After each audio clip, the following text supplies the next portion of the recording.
Now, on a totally different matter, COVID-19 has killed nearly 150,000 Americans. It has caused mass layoffs on a historic scale and left 17 million people out of work. It has thrown the lives and the trajectories of our nation's children and young adults into uncertainty. Our nation stands now at an important crossroads in this battle. American families' historic sacrifices brought our medical system through the springtime intact. The very early stages of our economic recovery have been promising, and our nation needs to continue to proceed with a smart and safe reopening. At the same time, the virus is still with us. It is still spreading, and it does not care about our fragile economic progress or our frustration with restrictions or anything else besides infecting as many people as possible. So we have 1 foot in the pandemic and 1 foot in the recovery. The American people need more help. They need it to be comprehensive, and they need it to be carefully tailored to this crossroads. That is what this Senate majority has assembled, and that is what Chairman Alexander, Blunt, Collins, Graham, Grassley, Rubio, and Shelby, and Senators Cornyn and Romney are introducing today. They'll be coming to the floor shortly to introduce their components. Together, their bills make up the HEALS Act. That's health, economic assistance, liability protection, and schools. That's health, economic assistance, liability protection, and schools. Just like in March with the CARES Act, Senate Republicans have authored another bold framework to help our nation. So now we need our Democratic colleagues to reprise their part as well. They need to put aside the partisan stonewalling we saw on police reform, rediscover the spirit of urgency that got the CARES Act across the finish line, and quickly join us around the negotiating table. It will take bipartisan cooperation to make the HEALS Act into law for the American people. The Senate will not waste time with pointless partisanship. There's a reason why even Speaker Pelosi and Leader Schumer themselves have publicly downplayed the multi-trillion-dollar socialist manifesto they published some weeks back and have suggested the real serious discussion would begin when Republicans released our outline. We have produced a tailored and targeted draft that will cut right to the heart of 3 distinct crises facing our country: getting kids back in school, getting workers back to work, and winning the healthcare fight against the virus. Kids, jobs, and healthcare. Kids, jobs, and healthcare. First, our nation's kids. Chairman Alexander, Blunt, and Shelby will be introducing a sweeping package to help schools and universities reopen safely.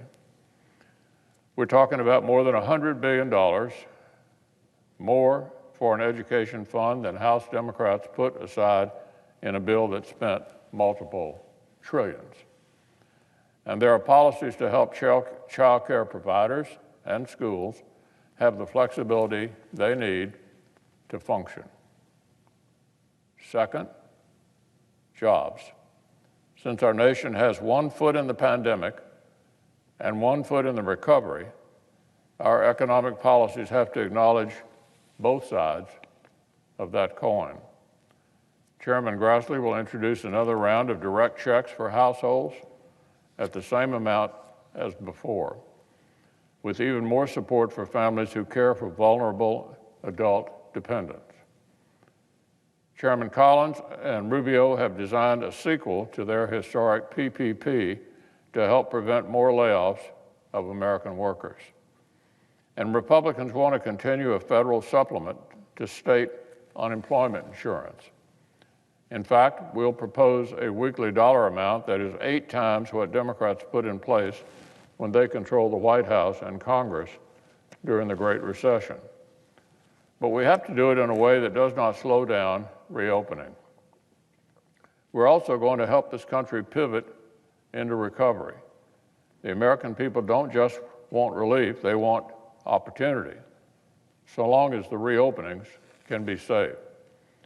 So Chairman Grassley will walk through strong economic incentives to boost worker retention, get Americans rehired, and help small businesses buy the PPE, testing, and supplies that will protect employees and customers alike. Senator Romney has legislation to help a future Congress ensure our critical national trust funds remain strong. And looking to our long-term jobs future, there is no question this pandemic has America and our allies re-examining our degree of dependence on China. Chairman Graham is introducing a package of legislation that will incentivize PPE manufacturing right here at home. It will ensure that our efforts to rebuild our national stockpile of protective gear actually benefit American workers instead of just stimulating China. And it will bring a heightened focus to other key concerns such as the high-tech semiconductor manufacturing, critical minerals, and intellectual property theft, so the lessons of this pandemic do not go unlearned. And finally, health care. Chairman Alexander, Grassley, and others I've already named have legislation to keep America on offense against this virus. Diagnostics, treatments, vaccines, hospitals and healthcare workers, protecting seniors who rely on Medicare for premium spikes. Our legislation supports all of it at continued historic levels. And tying kids, jobs, and healthcare all together, Senator Cornyn has authored strong legal liability protections so that nurses, doctors, charities, school districts, colleges, and employers can spend the next months actually reopening rather than fighting for their lives against frivolous lawsuits. We'll preserve accountability in the event of gross negligence or intentional misconduct, but we're not going to let trial lawyers throw a party on the backs of the frontline workers and institutions who fought this new enemy on the front lines: health, economic assistance, liability, and schools. Another historic package for the next phase of this historic national fight. To make a law, bipartisan talks need to come next. So there's one big question facing the country right now.